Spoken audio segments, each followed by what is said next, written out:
الله الرحمن الرحيم الحمد لله رب العالمين والعاقبة للمتقين والصلاة والسلام على سيد الأنبياء والمرسلين قال الله تعالى في القرآن المجيد بسم الله الرحمن الرحيم ألا إن أولياء الله لا خوف عليهم ولا هم يحزنون صدق الله العظيم. صلاة والسلام عليك يا رسول الله وعلى آلك وأصحابك يا رسول الله. صلاة والسلام عليك يا رحمة للعالمين وعلى آلك وأصحابك المسلمين يا خير المؤمنين.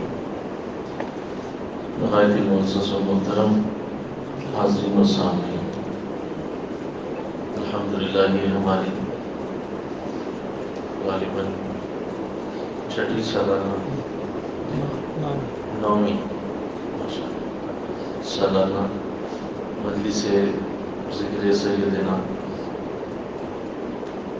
الشیخ احمد فاروقی سرہندی مجدد الف ثانی رحمۃ اللہ تعالی علیہ، آپ کا یہ سالانہ ذکر خیر ہے جس میں مجھے اور آپ کو حاضر کی توفیق نصیب ہو رہی ہے۔ ابھی مجھ سے پہلے جناب ڈاکٹر فاروق فاروقی صاحب نے سیر حاصل کوشش فرمائی ہے کہ حضور سیدنا مجدد پاک کی زندگی کو اجمالاً بیان کیا جائے۔ یہ ہم سب کے لیے سمجھ لیں کہ اشد ترین ضروری ہے کہ ہم اپنے سلسلے کے جو سرخیل ہیں، جو ہمارے سلسلے کے رہنما ہیں، ہمارے سلسلے کی عزت و حرمت ہیں، ان کے بارے میں اچھی طرح نالج رکھیں۔ یہ بہت ضروری ہے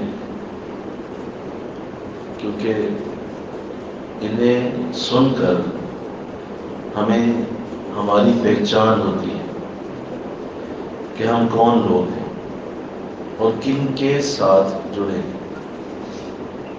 جب آپ کو اپنی پہچان ہو جائے تو یہی آپ کا اللہ کی معرفت لینے کا ذریعہ ہوتا ہے۔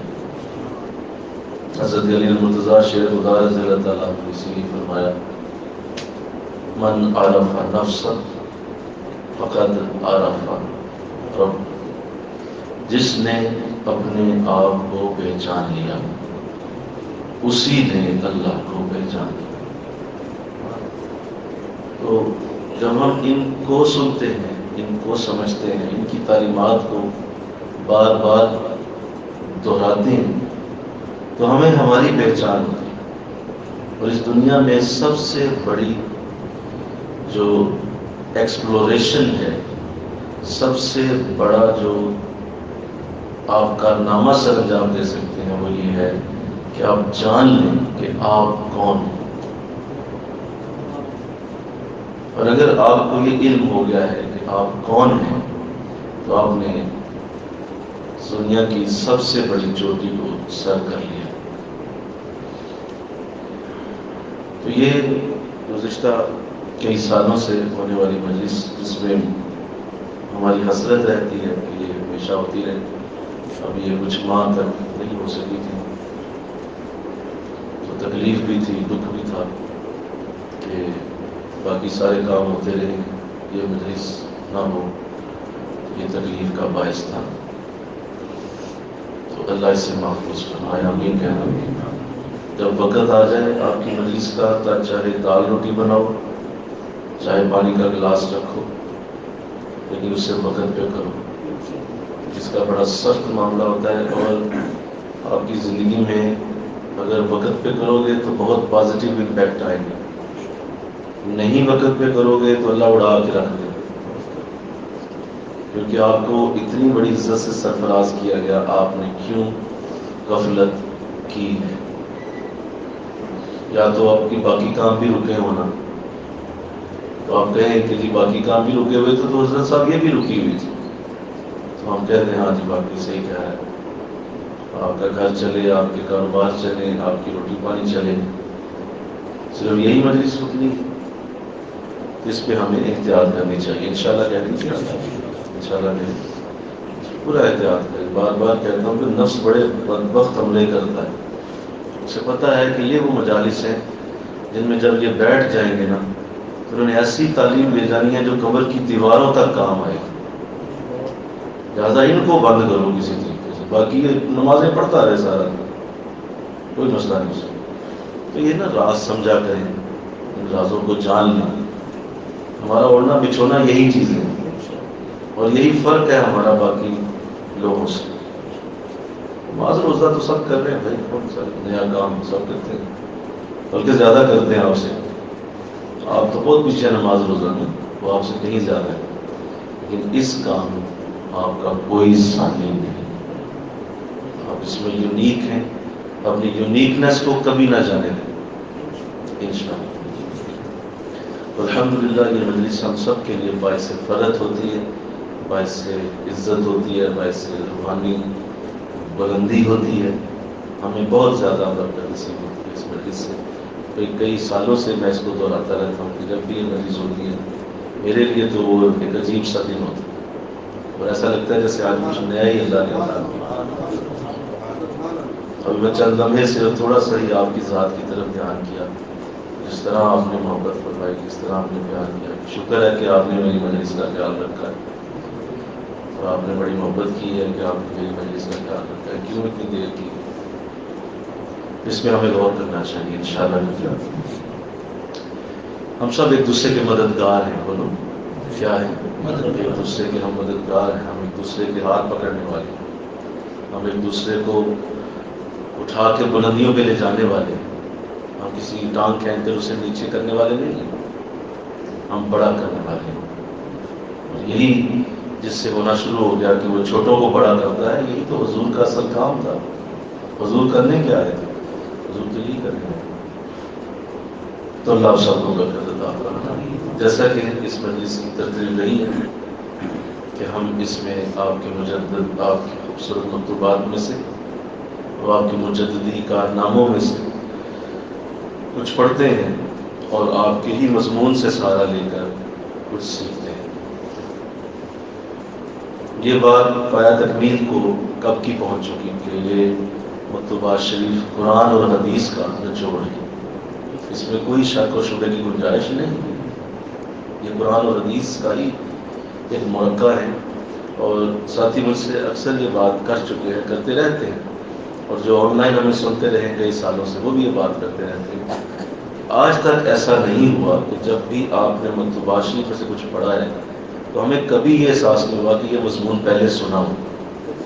ہمیشہ کوئی نئی چیز ہی ہمیں اس میں سے ملی، فریش ہمیں لگتا ہے کوئی نیا انداز ہے، کوئی نئی بات ہوئی. میں نے کہا چلو یہ تمہارا جملہ جو ہے یہ اس بات پہ سند ہے کہ یہ قرآن اور حدیث ہی ہو سکتا ہے، کیونکہ یہ فریشنس دنیا میں اگر کسی کلام میں ہے کہ اس کو جب بھی پڑھو گے تمہیں وہ بور نہیں ہونے دے گا، وہ صرف قرآن ہی ہو سکتا ہے.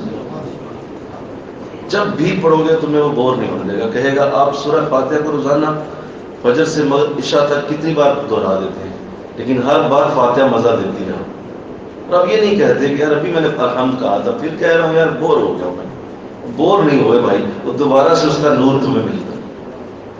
یہ قرآن کا، اس لیے میں نے عرض کیا کہ آپ نے جو بات کہی ہے اس بات کی سند ہے کہ ہم قرآن پڑھتے ہیں. کیونکہ اگر آپ ذرا سا بھی دل میں یہ لاتے ہیں کہ نہیں میں بور ہو گیا ہوں تو اس کا مطلب ہے کہ مولوی صاحب اپنی بات کر رہے ہیں اور اپنی باتوں سے بہلا رہے ہیں میں بور ہو گیا. اگر تم نہیں ہو رہے اس کا مطلب ہے کہ وہ اپنی باتیں نہیں کر رہے، وہ قرآن پڑھا رہے. کیونکہ یہ علامت صرف ایک کلام کے اندر میرے کہو نا سبحان اللہ، اور وہ قرآن ہے کہ وہ تمہیں ہمیشہ فریش رکھے گا. قرآن میں اللہ نے سورہ رحمان میں فرمایا کہ وہ ہر لہجہ نئی شان سے ابھرتا ہے. ہر لہجہ، ہر سیکنڈ سے پہلے ہوتا ہے لہجہ. لہجہ کہتے ہیں سیکنڈ سے بھی پہلے کے وقت کو، کہ اس کو جب بھی تم دیکھو گے اس کی نئی شان دنیا میں وجود لائے گی. تو لہٰذا اللہ کا ذکر کبھی پرانا نہیں ہوگا، اللہ کی ذات کبھی قدیم نہیں ہوگی، اللہ کی ذات میں کبھی باسی پن نہیں آئے گا، اکتاہٹ کا شکار نہیں ہوں گے لوگ اللہ کے ذکر سے. اس لیے یہ ذکر ہر دم جوان ہوتا ہے، ہر دم نیا ہوتا ہے. اور اسی ذکر کو آقا دو جہاں کے ساتھ بھی اللہ نے جوڑ دیا ہوا ہے. مل کر سبحان اللہ. حضور کا ذکر خیر بھی اسی طرح. تو الحمدللہ ہم جب بھی آپ کا کلام پڑھتے ہیں تو ہمیں یہ تازگی جو محسوس ہوتی ہے، اس بات کی علامت ہے کہ اللہ نے ہم پہ رحمت کر دی اور قرآن و حدیث کا نچوڑ پڑھنے کا موقع ملا. آئیے، میں نے آج جو مضمون اس میں سے انتخاب کیا ہے وہ بڑا ہی خاص مضمون ہے، اور ہم سب چونکہ طریقت کے مسافر ہیں، طریقت کے راہی ہیں، اور طریقت ہم سب کی ایک زندگی کا لازمی جز ہے، تو ہم اس مضمون سے بہت کچھ سیکھیں گے انشاءاللہ. آئیے، متن پڑھنے کی اپنی برکت ہے، جو آپ نے لکھا، جس طرح قرآن کی اپنی آیات کی برکت ہوتی ہے، ایسے ہی آپ کی جو آپ نے لکھے الفاظ اس کی اپنی برکت ہے. جو فارسی میں سماعت کیجیے. براہا کے موسل آن مقام اندودند کے سالس ندارت، یعنی در نظر برائے آن دو طریق دیگر ظاہر نمی شود، یکے دید نقص و قصور است و نیات خود را ممتحن وشتن است، در خیرات باقوت جذب و دیگر صحبت شیخ مکمل مجذوب سلوک تمام کردہ حضرت حق سبحانہ و تعالی بطفیل عنایت حضرت ایشان طریق کے اول راہ قدر استعداد عنایت فرموداست، ہیچ عمل از اعمال خیر بوقوع نمی آید مگر آن کے خود را عمل محتمم مساز. ترجمہ سنیے. اور جو راستے اس مقام تک پہنچانے والے ہیں وہ صرف دو ہیں، اس کے علاوہ تیسرا کوئی راستہ نہیں ہے. یعنی ان دو راستوں کے علاوہ کوئی اور راستہ ظاہر نہیں ہوتا. ایک یہ ہے کہ مرید اپنے نقص اور قصور کو دیکھے اور قوت جذب حاصل ہونے کے باوجود تمام نیک کاموں میں اپنی نیت کو تہمت زدہ خیال کرے. دوسرا طریقہ یہ ہے کسی کامل مکمل صاحب جذب شیخ کی صحبت حاصل کرنا جس نے سلوک کو پورا کیا. حق تعالی نے حضور والا کی عنایت کے طفیل پہلا راستہ استعداد کے مطابق عنایت فرما دیا ہے. اس خادم سے جو نیک عمل بھی وقوع میں آتا ہے اس عمل میں اپنے آپ کو تہمت زدہ تصور کرتا ہوں، بلکہ جب تک اپنے اوپر چند قسم کی تہمتیں نہ لگاؤں بے آرام اور بے چین رہتا ہوں. اپنے متعلق اتنا سمجھتا ہوں کہ مجھ سے کوئی عمل ایسا واقعہ نہیں ہوتا جو کہ دائیں طرف کے فرشتے کے لکھنے کے قابل ہو، اور جانتا ہوں کہ میرا دائیں طرف کا اعمال نامہ نیک عملوں سے خالی ہے اور اس کے لکھنے والے فرشتے بیکار اور فارغ ہیں. میرے وہ اعمال بارگاہ حق میں پیش ہونے کے لائق کب ہو سکتے ہیں؟ اور ہر اس شخص کو جو دنیا میں ہے، ہاں وہ کافر فرنگ اور ملحد زندگی کیوں نہ ہو، میں اسے اپنے سے کئی درجے بہتر جانتا ہوں اور اپنے آپ کو ان سب سے بدتر خیال کرتا ہوں. سبحان اللہ. ایک ایسا مضمون جس کی ضرورت ہر دور میں رہے گی، جو ہر دور میں لہراتا رہے گا. ایک ایسے خوبصورت کلمات جو جب بھی آپ پڑھیں گے آپ کو یقیناً اپنی اصلاح کا ایک نیا رستہ نظر آئے گا اور آپ کو اپنی زندگی گزارنے کے لیے ایک ایسی روشنی ملے گی جو تمہیں ہمیشہ رہنمائی دیتی ہے. آپ فرما رہے ہیں کہ اللہ کی بارگاہ تک پہنچنے کے صرف دو ہی راستے. کتنے راستے؟ صرف 2 راستے، اور میں جو بھی اس مقام تک جانا چاہتا ہے اس کو 2 راستوں سے ہی کروں گا، اس کے علاوہ تیسرا کوئی راستہ نہیں۔ پہلا راستہ فرماتے ہیں یہ ہے کہ اپنے نقص اور قصور کو دیکھیں اور قوت جذب حاصل ہونے کے باوجود تمام نیک کاموں میں اپنی نیتوں کو تہمت زدہ خیال کریں،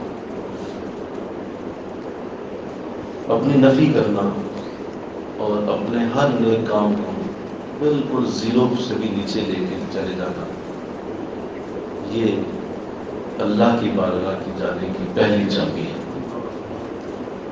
کہ اپنی ہر نیکی کو تہمت زدہ، تہمت کہتے ہیں ہے ہی کوئی نہیں، اور کہا جاتا ہے کہ جس کسی پہ تہمت لگائی جائے تو تہمت کا مطلب ہوتا ہے کہ ایسا بڑا اس کے اوپر الزام لگا دیا جائے جو اس کی عزت کو تار تار کر کے رکھ دے، اسے تہمت کہتے ہیں۔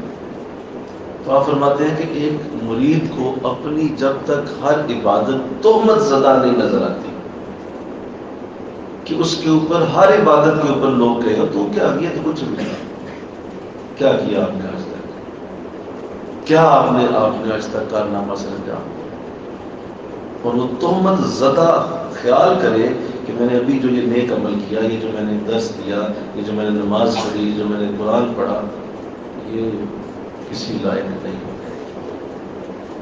آپ دیکھیں کہ یہ وہ مرض ہے جو جب آ جائے کسی کے اندر کہ اسے اپنی نیکیوں پہ مان ہونا شروع ہو، اور وہ کسی انداز میں بھی ہو، چاہے وہ عزت لینے کے لیے ہو، چاہے وہ لوگوں کی تعریف سننے کے لیے ہو، چاہے وہ کسی بھی جگہ اپنے آپ کو بڑا بنانے کے لیے ہو، اور وہ اس لیے وہ نیکی کا عمل کر رہا ہو کہ کسی طرح ان میں سے کچھ ملے،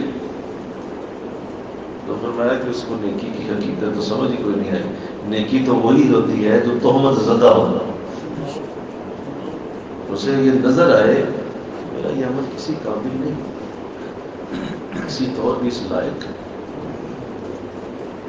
اور جان دی ہوئی اسی کی تھی۔ حق تو یہ ہے کہ حق ادا نہ ہوا، اور اگر میں جان بھی دے دوں تو اس میں کیا کمال کیا میں نے، میری جان بھی چلی گئی، کیا کمال کیا؟ بھائی میری اپنی کب تھی، اسی نے دی تھی، اسی نے واپس لی۔ یہاں تو شہادت کو بھی یہ سمجھ کے تو تہمت زدہ کر دیا جا رہا ہے کہ تم نے جان بھی دی ہے تو کون سا کمال کیا ہے۔ یہاں 2 تسمیاں پڑھتے ہیں تو لوگ کسی کو بندے کو بندہ نہیں سمجھتے، تھوڑی سی داڑھی بڑی ہو جائے تو جو داڑھی نہیں رکھتا اس کو کہتے ہیں تو تیرے سے بڑا بے ایمان ہی کوئی نہیں، ایمانداری میں ہوں، میری داڑھی تجھ سے بڑی ہے۔ جس نے ٹوپی پہن لی ہے وہ ننگے سر والے کو برا سمجھنا شروع کر دیا، ننگے سر پھر میں ٹوپی پائی ہوئی، جو ذرا سا تھوڑا سا تلاوت میں حدیث میں قرآن میں تھوڑا سا، یہ سارے جاہل لوگ، میں قرآن نہیں جانتا، مجھے پتا ہے جس کی عمر بڑھ گئی ہے ذرا وہ اپنی عمر کے اوپر ناز کر رہا پھر کرتا پھرتا ہے، بچے سارے بال، میں عمر میں بڑھا ہوں، اتنا زیادہ زمانہ دیکھ لیا، تو آپ تو پھنسے ہوئے ہیں اپنی ہی اس بنائے ہوئی دنیا کے اندر جی رہے ہیں، اللہ رسول کی یہ دنیا نہیں ہے بھائی۔ میں پہلا راستہ اللہ تک جانے کا یہ ہے کہ اپنی تمام نیکیوں کو تہمت زدہ خیال کریں، انشاءاللہ کہو۔ اچھا، اگلا جملہ اتنا خوبصورت ہے کہ آپ فرما رہے ہیں کہ نہ صرف تہمت زدہ خیال کرے بلکہ خود فرماتے ہیں کہ جب تک میں خود اگر کوئی بھی نہ لگائے تو اپنے اوپر خود تہمتیں نہ لگاؤں تو چین ہی نہیں آتا مجھے، خود تہمتیں لگا دیتا ہوں، تو قاضی نماز پڑھ، کس چیز کا میں نے مزہ نہیں ہے، گفتگو نہیں سنی، یہ ذکر صحیح نہیں ہو۔ جب آپ ایسا کرتے رہتے ہیں تو پھر اللہ کی بارگاہ سے آپ کے لیے اصلاح ہوتی رہتی ہے، اور جس دن آپ نے ہلکا سا بھی یہ تصور کیا کہ میرے جیسا کون ہے، ساتھ ہی اصلاح کا دروازہ بند، اسی وقت بند کر دیا جاتا ہے، بلکہ لاک کر کے الفی ڈال دی جاتی ہے کہ اب دوبارہ اس کو لا کو کھولنا بھی نہیں. اس نے کیوں کہا کہ میرے جیسا کون ہے؟ جب ایسا بولو گے، ایسا سوچو گے، اصلاح نہیں ہو سکے.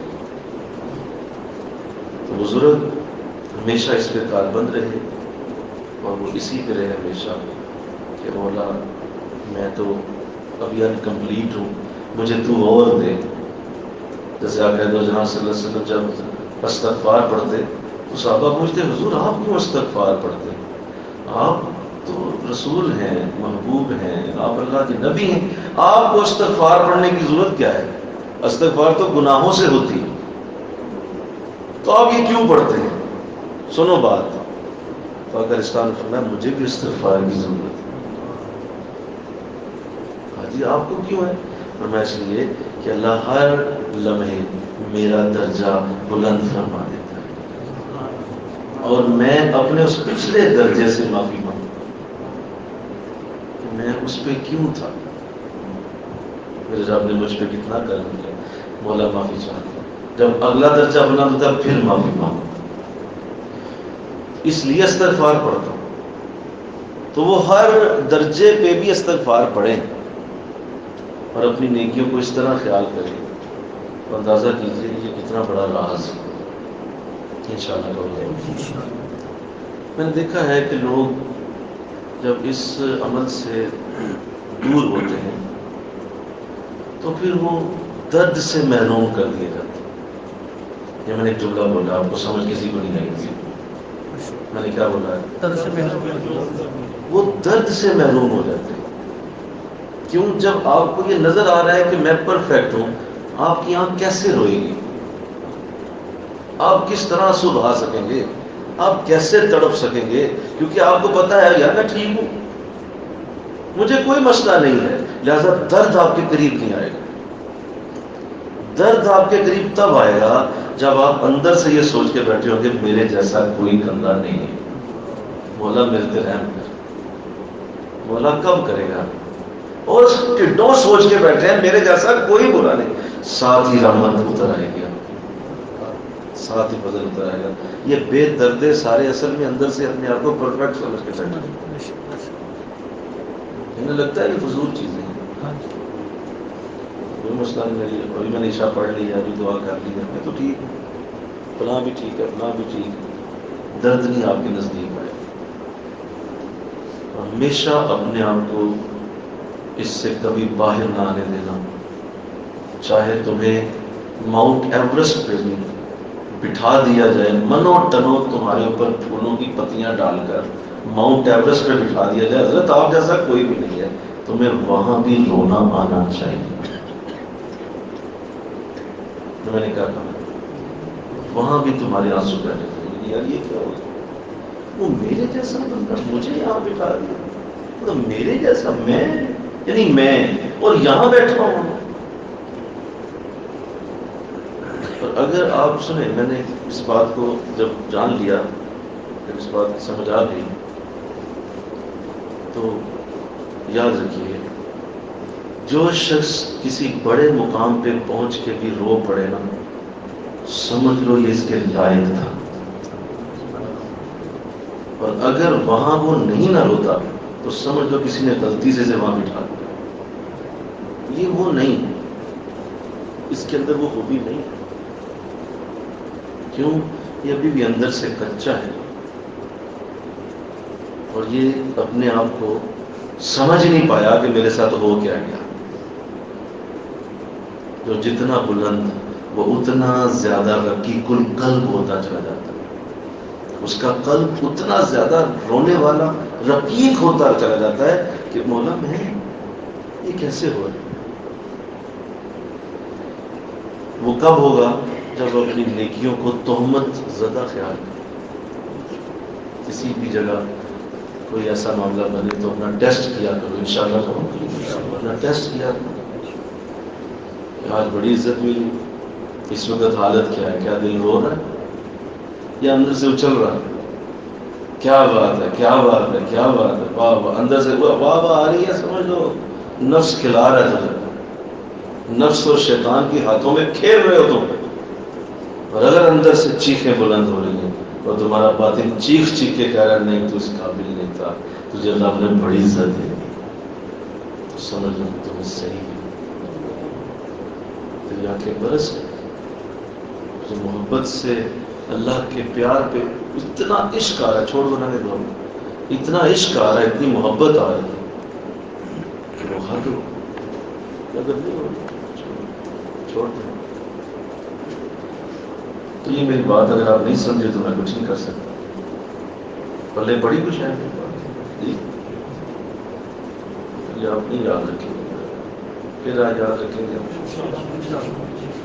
فرمایا کہ پہلا عمل ہے کہ اپنے نقص اور قصور کو دیکھے اور قوت جذب حاصل ہونے کے باوجود، یہ لفظ مجھے آپ کو سمجھانا ہے، قوت جذب حاصل ہونے کے باوجود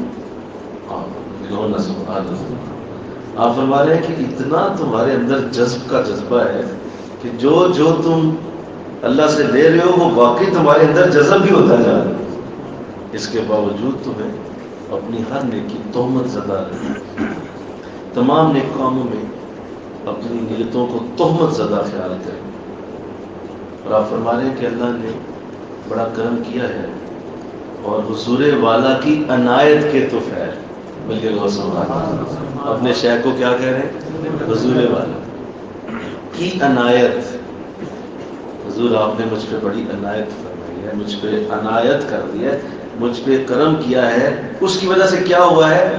پہلا راستہ عنایت فرما دیا ہے، یہ مجھے مل گیا اور مجھے اب کوئی شک نہیں رہا، میں تسلی میں آ گیا ہوں کہ میری ہر نیکی تہمت زدہ ہے، مجھے کوئی کسی قسم کا گھمنڈ، کوئی غرور، کوئی تکبر نہیں آتا، یہ مجھے مل گیا ہے۔ اس خادم سے جو نیک عمل بھی وقوع میں آتا ہے اس عمل میں اپنے آپ کو تہمت زدہ تصور کرتا ہوں، اور جب تک اپنے اوپر چند قسم کی تہمتیں نہ لگا لوں بے آرام اور بے چین رہتا ہوں۔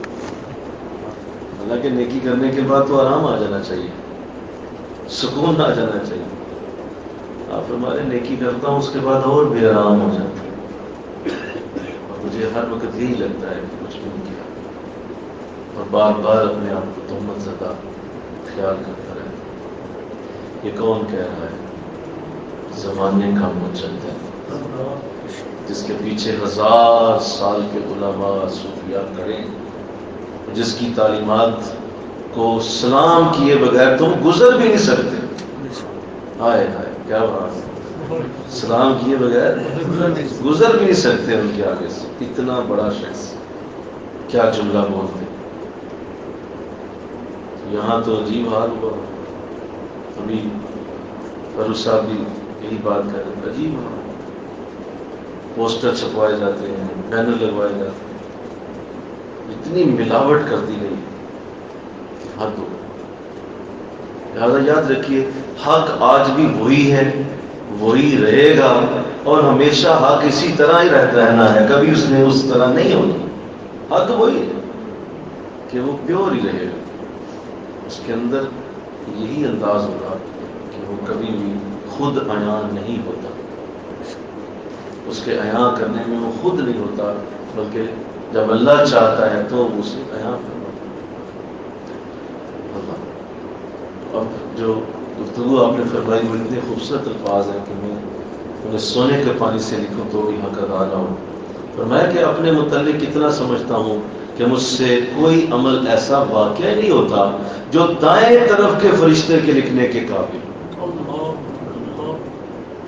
اب مجھے توجہ چاہیے آپ کی لیے، یہ ایگزیجریشن نہیں ہے، یہ ہرزہ سرائی جسے کہتے ہیں، ہرزہ سرائی کہتے ہیں بات کو بڑھانا، اور بات کو بڑھانے کے لیے لکھ دینا، نہیں، یہ وہ نہیں ہے، یہ آپ کا حال ہے، یہ حال ہے آپ کا کہ میں اتنا زیادہ اس پہ یقین رکھتا ہوں کہ مجھ سے کوئی عمل ایسا ہو ہی نہیں رہا جو کرامن کاتبین لکھنے والے ہیں، دائیں طرف کے فرشتے لکھتے ہیں۔ آپ مجھے بتائیے کہ جس شخص نے اس کو بلیو کر لیا، یقین کر لیا، آپ اس کے درد کا اندازہ لگا سکتے ہیں کہاں تک؟ کہ جو یہ کہہ رہا ہے کہ میرا کوئی عمل دائیں طرف کا فرشتہ لکھنے کے قابل نہیں. بتائیے کتنی فکر ہوگی, بتائیے کتنا اس کو ٹینشن ہوگی, کتنا ہر وقت اپنی اصلاح کی فکر کرتا ہوگا جو یہ کہہ رہا ہے کہ کوئی ایک عمل بھی صبح سے شام تک نہیں ہوتا جو دائیں. جھوٹ بول رہا ہے, استغفر اللہ, میرے پاس ہے کچھ نہیں, میرا عمل ہی کوئی نہیں جو یہ فرشتہ لکھے. حضور آپ دن میں کتنی بار قرآن پڑھاتے ہوں گے, حضرت مجدد بار دن میں کتنی بار ذکر کراتے ہوں گے, کتنی بار لوگوں کو اللہ اللہ سکھاتے ہوں گے, کتنی بار لوگوں کے لطائف جاری کرتے ہوں گے, کتنی بار آپ نماز کی امامت کراتے ہوں گے, کتنی بار آپ لوگوں کو بٹھا کے تو مسائل سمجھاتے ہوں گے, اور ان سارے اعمال کو آپ فرما رہے ہیں کہ یہ اس قابل ہی نہیں ہے کہ یہ دائیں طرف کا فرشتہ لکھ سکے. سارا دن کا عمل جو آپ کرتے ہوں گے, آپ کوئی بزنس مین یا کوئی آپ کوئی بہت بڑی کوئی فیکٹری تو نہیں چلا رہے تھے نا. سارا دن قرآن پڑھانے والا شخص, سارا دن حدیثیں بیان کرنے والا انسان, لوگوں کی اصلاح کے لیے, لوگوں کے باطن کی تطہیر کے لیے پورا بہت بڑا نظام کھڑا کر کے بیٹھا ہوا ہے اور کہہ رہا ہے کہ میرا دائیں طرف کا فرشتہ فارغ بیٹھا ہوا. آپ درد کا اندازہ کریں, ان کے آنسو دیکھیں کتنے بہتے ہوں گے کہ مجھ سے کوئی نیکی ہو ہی نہیں رہی. ہاں جی بات, ہر بندے کو پورا یقین ہے کہ میں تو جناب بخشا بخشایا, حضرت صاحب روتے رہے, میں تو بخشا بخشایا, حضرت صاحب ٹھیک ہے کریں. جی بات, اور مجھے دکھ ہوتا ہے دیکھ کے, تکلیف ہوتی ہے کہ انہیں میں بٹھا کے نہ, کبھی دل کرتا ہے کہ کبھی نہ بٹھا کے نہ رونا سکھاؤں کہ یار روتے کیسے, چھوڑو تم باقی نماز روزہ بعد میں کر, اب تمہیں بتاؤں رونے کا طریقہ کیا ہے. ایک آنسو جو تمہارے آنکھوں کے بالوں کو گیلا کر گیا, حضور نے فرمایا دوزخ کی ساری آگ بجھا سکتا ہے. اتنی قوت تمہارے سجدے میں نہیں ہے, اتنی قوت تہجد میں نہیں ہے تمہاری, اتنی قوت تمہارے قرآن کی تلاوتوں میں نہیں ہے جتنی اس آنسو میں. وہ آئے گا کب؟ جب اندر سے برا اپنے آپ کو سمجھو گے تو آئے گا. بولو کب آئے گا؟ خوشی میں تو نہیں آنسو نکلتے, غم میں نکلتے, دکھ میں, تکلیف میں. تو اللہ سمجھنے کی توفیق دے, آمین کہوں. آج فاروق صاحب کو اللہ سمجھے, اس درس کو لوگوں تک پہنچانے کا انتظام نہیں کیا گیا.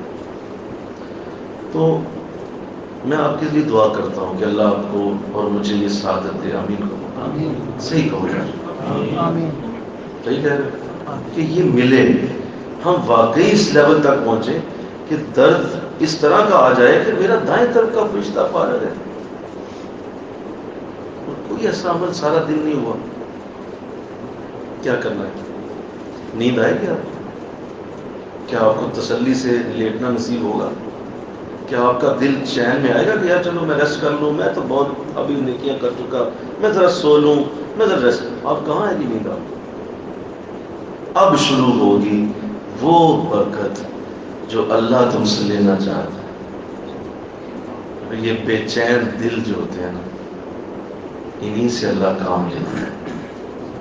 چین والوں سے کون کام لیتا؟ چین والے سوتے ہیں آرام سے, بے چین دل کچھ کرتے ہیں, جن کے دلوں میں ہر وقت طوفان برپا ہو. خدا تجھے کسی طوفان سے آشنا کر دے, اسی لیے کہا خدا تجھے کسی طوفان سے آشنا کر دے کہ تیرے بحر کی موجوں میں اضطراب نہیں. تو تڑپے کا کام, کب روئے گا؟ اللہ کرے تیرے اوپر روز بجلیاں گریں, تیرے اوپر روز طوفان آ پڑے, تو بلکتا ہوا اپنے حضرت کے پاس ہے, حضرت صاحب میرا کچھ کرو, آنکھوں میں تیرے آنسو, بس یہی چاہتے تھے نا. وہ کب آئے گا؟ اللہ کرے تجھ پہ آپ طوفان آ گرے. اللہ مجھ دعا کر. تو دیکھیے اللہ لفظ دیکھیے گا, اس کے لکھنے والے بیکار بیٹھے ہیں. اور میرے اعمال, سنیے آئے, اور میرے اعمال, کس کے اعمال؟ مجدد الفسان. گلی سے گزرتے ہوئے شخص کی بات نہ سمجھ لینا. اور میرے اعمال بارگاہ حق میں پیش ہونے کے لائق کب ہو؟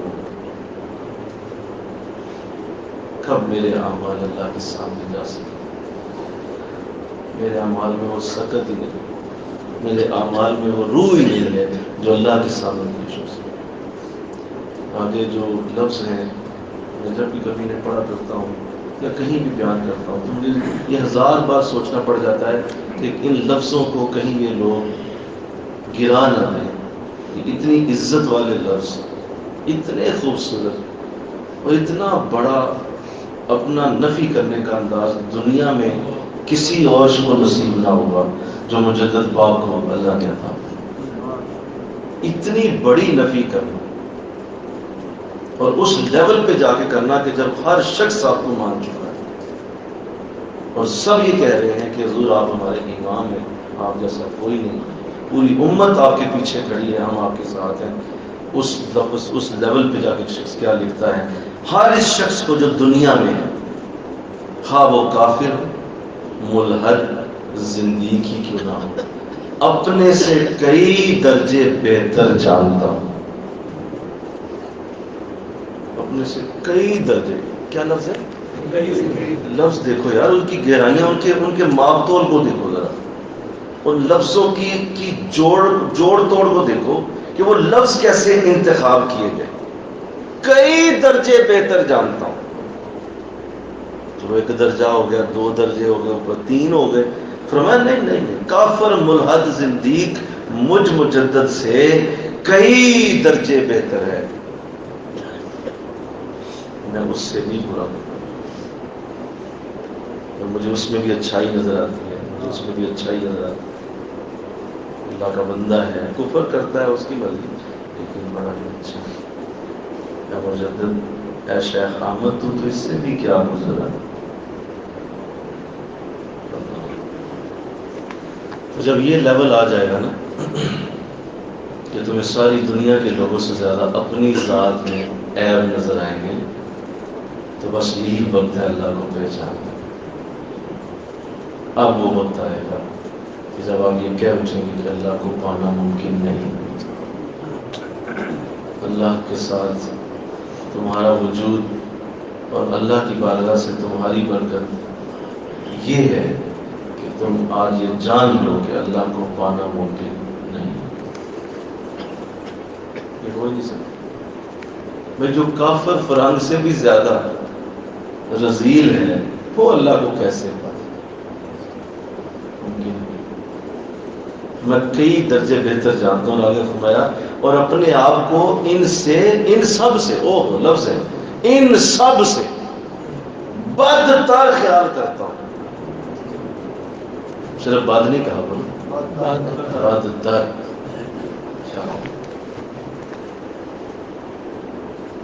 تو صوفی ان الفاظ سے جو دور رہتے ہیں اور وہ ان الفاظ کی طرف رجوع نہیں کرتے، اور وہ کہتے ہیں کہ نہیں یہ تو بس ٹھیک ہے، انہوں نے لکھ دیا، ہم تو بڑے درجے پا چکے، ان کی مرضی ہے جو انہوں نے لکھا، لیکن ہمارے ساتھ ایسا نہیں، ہم تو بڑے اعلیٰ لوگ۔ تو یہ آپ کی بھول ہے۔ جب استاد کچھ کہتا ہے تو شاگرد اس سے نیچے ہی رہتا ہے، اس سے اوپر نہیں جا سکتا۔ جب استاد نے یہ کہہ دیا کہ میں اپنے آپ کو بدتر بیان کرتا ہوں، تو شاگرد ہو کہ کبھی بھی اس لفظ کو کاٹ نہیں سکے گا، استاد کے الفاظ اسی طرح رہیں گے۔ تو اللہ کرے گی ہمیں نصیب ہو، ہمیشہ اپنی نیکیوں کو ایسے ہی سمجھنا اور اپنے اندر اسی طرح کا انداز رکھنا، اسی طرح کے معاملات پیش رکھنا۔ میں چونکہ کچھ دنوں بعد حج کی سعادت ہے، تو میں کثرت سے ان الفاظ کو پڑھ رہا ہوں، بار بار پڑھتا ہوں، اور آپ کے متباشری میں سے ایسے تمام الفاظ کو میں چن چن کے ڈھونڈ رہا ہوں جو آپ نے اس طرح کے الفاظ بولے، تاکہ جب بھی کہیں بھی کوئی ایسا معاملہ میرے نفس کا اگر کھڑا ہو تو میں اپنے آپ کو یاد کرا دوں کہ تو مجدد پاک کے سامنے تو کوئی شے ہی نہیں، تیرا کیسے یہ انداز ہو سکتا ہے؟ جب وہ شخص یہ کہہ سکتا ہے تو بس اسی نفی کے اوپر ساری برکت کھڑی، بے شک، ساری برکت اسی نفی پہ. اور اس کو سیکھو انشاءاللہ کرو، اس کو سیکھو، اس کو کیا کرو. آہستہ آہستہ یہ تمہاری فطرت کا حصہ بن جائے، تمہارے اندر یہ قوت آ جائے کہ جب کعبہ شریف بھی تمہارے سامنے ہو اور کعبہ شریف میں جانے کا تمہیں کہا جائے کہ آئیے اندر جا کے جماعت ذرا کرا دیجیے، آپ کو کعبے کے اندر لے جاتے ہیں، اندر جا کے آپ جماعت کریں، تو آپ کہیں جماعت تو میں کرا ہی دوں گا، لیکن یہ یاد رکھو اس کا نام مجھ سے گناہ گار پھر بھی کوئی نہیں ہو. جماعت مجھ سے کرا لو اندر کعبے کے اندر. میں مطاف کی بات نہیں کر رہا، دروازہ کھول کے اندر جماعت کرا، لیکن اس کے باوجود مجھ سے برا شخص دنیا میں کوئی نہیں ہوگا. کوئی درجہ اور مقام تیری نفی کو ڈسٹرب نہ کر سکے، کوئی بڑے سے بڑا تمہیں ہار ڈال کے تیری نفی کو کوئی تجھ سے چھین نہ سکے. وہ نفی پر قرار رہے انشاءاللہ، وہ نفی کہیں نہ جائے. اللہ کرے یہ نصیب ہو. اور ساتھ جو دوسرا آپ نے پیچھے ساتھ فرمایا، میں تو جو چاہتا ہوں فرمایا کہ دو طریقے. دوسرا یہ ہے کہ اپنے رب سے یہ دعا ضرور کرے کہ ہر صورت کسی کامل مکمل صاحب جذب، 3 لفظ کامل مکمل صاحب جذب، یہ 3 لفظ پھر سنو، کامل مکمل صاحب جذب. یہ 2 لفظ کیوں ہے کامل مکمل؟ ایک کامل ہے ایک مکمل ہے، معنی تو دونوں کا ایک جیسا ہی بنتا ہے، بولو ایک جیسا ہی بنتا ہے، تو پھر دونوں کیوں استعمال کیے؟ اس میں گرامیٹیکلی فرق ہوتا ہے. کامل وہ ہوتا ہے جو دوسروں کو بھی مکمل کر سکے، اور مکمل وہ ہوتا ہے جو خود ہی مکمل ہو، اپنی ذات میں مکمل ہو جائے. اور کامل اسے کہتے ہیں جو دوسروں کو مکمل. فرمایا یہ کامل اور مکمل 2 لفظ، اور کہا صاحب جذب شہر، یعنی صاحب جذب وہ ہوتا ہے کہ اس کے رتبے اور مقام رک نہیں رہے، بلکہ وہ ہر آنے والا دن اور جذب کر کے مزید بلندیوں پہ جاتا جا رہا ہے. وہ صاحب جذب آدمی، تم دیکھو گے کہ اس کے ہر آنے والے دن میں تم اسے برکتیں پاتا ہوا دیکھ رہے ہو. تم حیران ہو جاؤ گے حضرت صاحب اور کتنا بڑا ہونا ہے تمہیں، اور کتنا آپ نے بلندیوں پہ جانا ہے، لیکن وہ نہیں رکے گا، وہ جاتا جائے گا، برکتیں پاتا رہے گا. اسے بولتے ہیں صاحب جذب. تو یہ 3 الفاظ استعمال کیے، فرمایا یہ 3 چیزیں جس کے اندر ہوں، کامل مکمل صاحب جذب شہر کی صحبت حاصل کرنا جس نے سلوک کو پورا کیا. پہلا راستہ اپنی نفی بولو، اور دوسرا اس شخص کی صحبت جس کے اندر یہ 3 خوبیاں، اور ساتھ اس نے سلوک کو بھی پورا کیا. تو یہ آپ نے کرائٹیریا بنا کے تمام صوفیوں کے آگے ایک نصاب رکھ دیا. یہ کرائٹیریا بنایا گیا اور آپ نے پیش کر دیا، بھائی لاؤ آپ ایسا شہر، اور ایسے شہر کی صحبت ڈھونڈو. گو کہ بہت بڑا مشکل معاملہ بھی کھڑا کر دیا آپ نے. بولو ایسا ہی ہے، کیونکہ اتنی زیادہ برکت کہاں سے ڈھونڈو گے، کہاں سے لاؤ گے؟ لیکن یہ یاد رکھو کہ یہ ہو نہیں سکتا کہ وہ دنیا میں موجود نہ ہو، وہ ضرور ہوتا ہے. اللہ نے ایسے لوگ رکھے، تبھی تو آپ نے لکھا کامل مکمل صاحب جذب شہر کی صحبت، اور اس نے سلوک بھی پورا. تو کہا یہ 2 چیزیں جس کو مل گئی، اللہ کی ذات سے نصیب ہوئی، اس کو اللہ کی ذات مل گئی. اب مجھے بتائیں یہاں کسی جگہ آپ نے کوئی 100 آج لکھے ہو؟ بولو کسی جگہ 20 سالوں کے کٹھے روزے، کسی جگہ پورے 60 دن کا اعتکاف، کن چکروں میں پڑ گئے ہو؟ یہ کدھر دنیا نکل گئی؟ یہ 2 چیزیں. اور اس میں حضور ابو البیان رحمۃ اللہ علیہ آپ ایک بڑی خوبصورت بات لکھ رہے ہیں. آپ فرماتے ہیں یہ کامل مکمل اور صاحب جذب شہر کی جو بات کی گئی ہے، اس میں آپ نے اصل میں جو آیت کریمہ ہے کونوا مع الصادقین، سچوں کے ساتھ رہو کی طرف اشارہ کیا. آپ فرماتے ہیں یہ صرف میں آپ اس طرف اشارہ فرما رہے ہیں، اللہ نے قرآن میں ہمیں صحبت کا حکم دیا، کونو ان کے ساتھ رہو جو صادقین ہیں، ان کا اس کا ذکر قرآن میں بھی ہے اور آپ نے اسی آیت میں اس کو لکھا ہے۔ اور آپ فرماتے ہیں صحابہ کرام نے حضور کی صحبت سے ہی سب کچھ پایا، شیخ کامل کی صحبت اکثیر کا حکم رکھتی ہے، اہل اللہ نے ہمیشہ صحبت شیخ کو کا التزام رکھا ہے۔ سنیے، محض کتابیں رٹ لینے سے آج تک کوئی کامل نہیں ہوا۔ محض کتابیں رٹ لینے سے آج تک کوئی کامل نہیں۔ صحبت شیخ مفتاح الطریق ہے۔ مفتاح کہتے ہیں چابی کو، طریق کہتے ہیں جنت کے راستے کو۔ جنت کے راستے کی چابی صحبت شیخ، اس سے علم بھی بڑھتا ہے اور عمل کا شوق بھی پیدا ہوتا ہے۔ مشائخ سے محبت اور عقیدت کے رابطے صحبت سے ہی پیدا ہوتے ہیں۔ مرید کو محبت اور صحبت کے اندازے کے مطابق، سنو، مرید کو محبت اور صحبت کے اندازے کے مطابق مرشد سے فیض مل رہا ہوتا ہے۔ جتنی صحبت جتنی محبت، اسی پیمانے کے مطابق فیض مل رہا۔ اور صحبت سے، سنیں یہ لفظ بڑے قیمتی ہیں، صحبت سے ہی جمعیت قلب نصیب ہوتی ہے۔ جمعیت قلب، دل کا ٹھہر جانا، سبحان اللہ، دل کا رک جانا، دل کا وہ نکل جانا اس کیفیت سے، ہر وقت جو دل ایک بے چینی قوموں کیفیت، اس سے نکل کے جمعیت قلب میں آ جانا، بہت بڑی حالت ہے کہ آپ کا دل ٹھہر اور صفائی باطن نصیب ہوتی ہے۔ صحبت سے تصور شیخ پختہ ہوتا ہے، مضبوط ہو جاتا ہے تصور، بار بار دیکھیں گے تو تصور مضبوط ہو جائے گا، اور فنا فی الشیخ کی منزل ملتی ہے۔ فرمایا لیکن یہ امر ملحوظ رہے کہ شیخ ایسا ہو جس نے کم از کم سلوک طے کیا ہو، ورنہ ناقص ہوگا اور اس کی صحبت بے فائدہ اور بیکار ہو جائے گی۔ اگر ناقص ہے، یہ سارے جتنی اوپر برکتیں لکھی ہیں وہ ساری ضائع ہو جائیں گی، ایسا کچھ بھی ملنے والا تمہیں اللہ۔ تو یہ دو چیزیں، آئیے اب میں آپ کو اس کی جو اصل بات ہے وہ بتا کے اس دونوں چیزوں کو میں رکھوں آپ کے سامنے۔ صحبت شیخ بھی وہی لیتا ہے جو اپنے آپ کو برا سمجھتا ہے۔ اللہ بولو نا، نہیں سمجھے؟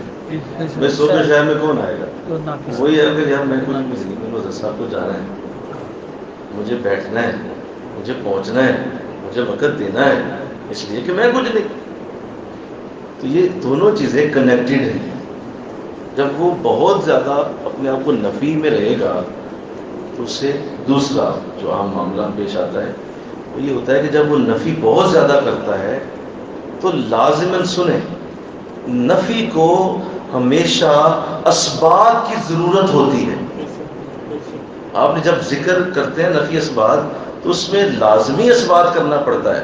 لا الہ پہ آپ رک نہیں سکتے، کیا کرنا پڑتا ہے؟ الا اللہ کہنا ہوتا ہے۔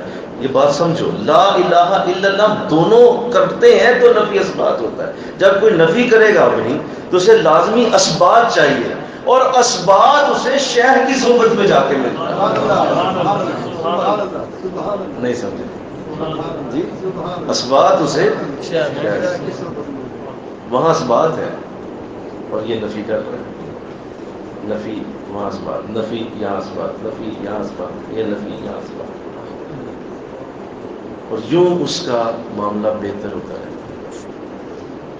کیونکہ اگر ادھر اسبات ہو گیا تو ادھر نفی کبھی نہیں ہو سکتی، کیونکہ وہ پہلے اسبات کی حالت میں، وہ شیخ ہے تمہارا، اس کی نفی نہیں تم کر سکتے۔ نفی اپنی ذات کی کر سکتے ہو، شیخ کی نفی نہیں ہو سکتی، اس کا اسبات ہی کرنا پڑے گا۔ لہذا اب یہ دوسرا معاملہ کھلتا ہے کہ اس کو اپنی نفی کر کر کے شیخ کا اسبات کرنا آ جاتا ہے اور شیخ کی صحبت اسے نصیب ہوتی۔ اب سنو، اب جب کوئی نفی کرتا ہے بہت زیادہ، جس طرح آپ نے لکھا کہ میرے سے بڑا کوئی نہیں ہے، برا اور کافی زندگی بھی مجھ سے بہتر ہے، تو سنیے، اب اسے شیخ کی مجلس کے ایک ایک منٹ کی قدر ہوگی. بھائی اسے قدر کب ہوگی؟ جب وہ بہت زیادہ اس بات کو جان لے گا کہ اسی کی مجلس سے مجھے ملنا ہے. لہذا ایک ایک سیکنڈ کو وہ کاؤنٹ کرے گا. لیٹ ہو گیا اپنے آپ کو کوسے گا، یار یہی تو چند منٹ تھے، تو نے یہ بھی ضائع کر دیے بدبخت، اور تجھے چاہیے کہ اور چند منٹ تھے ضائع کر دیے. اور جس کو اپنی نفی کی عادت نہیں ہوگی وہ کہے گا کوئی مسئلہ نہیں. وہ نفی اتنی کرتا ہے، اسے شیخ کی صحبت کا اندازہ ہے کہ یہ کتنی قیمتی، ورنہ نہیں ہو سکتا.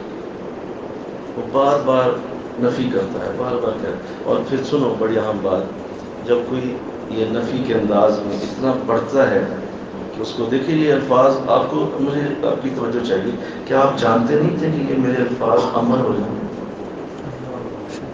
اس جواب دے دو، پتہ نہیں تھا کہ جب میں لکھ رہا ہوں میرا تو ایک ایک مکتوب ہزاروں گھروں تک پہنچتا ہے، کتنی فوٹو اسٹیٹیں ہوتی ہیں اور کہاں تک لوگ اس کو پتہ نہیں تھا کہ یہ 500 سال بعد بھی مرکز مجدیہ میں پڑھا جا رہا ہو.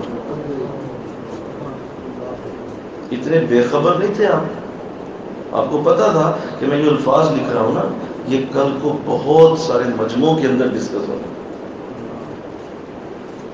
دیکھو تو صحیح، ایک شخص تنہائی میں نفی کرے تو وہ اور ہوتی ہے. جب اس کی نفی ایسے مبصر عام آ جائے تو اس کی نفی پھر عام نہیں رہتی، اس کی نفی بہت بڑے درجے پہ چلے. کیونکہ آپ نے یہ اکیلے کمرے میں بیٹھ کے نہیں کی، آپ نے اسے لکھا اور اپنے شیخ کو بھیج دیا. وہ مکتوب کاپی ہوتا رہا اور آج ہمارے پاس کئی 100 سالوں بعد ہم وہ الفاظ پڑھ رہے ہیں.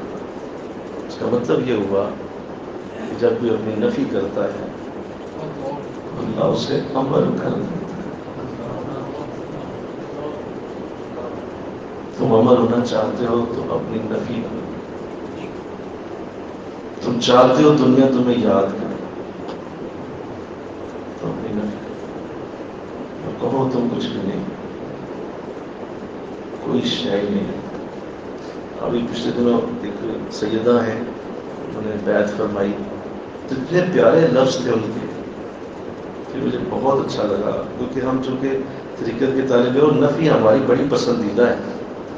تو میں نے کہا کہ آپ سید لوگ ہیں، ٹھیک ہے آپ نے بیعت کر لی ہے، لیکن ہماری نظر میں آپ کا بڑا احترام ہے، آپ بہت بڑے لوگ ہیں، آپ سیدہ ہیں. مجھے فرماتی ہیں کہ سیدہ تو میں ہوں، اس میں کوئی شک نہیں ہے، لیکن یاد رکھیں کہ بیعت میں آپ کی ہوں، اور جس کی کوئی بیعت جب ہو جائے تو اس کو سر آنکھوں پہ بٹھانا بھی ہوتا ہے. تو آپ میرے سر آنکھوں پہ بہت بڑے جملے ہیں، آپ سیدہ ہیں، اتنا بڑا جملہ بولتے.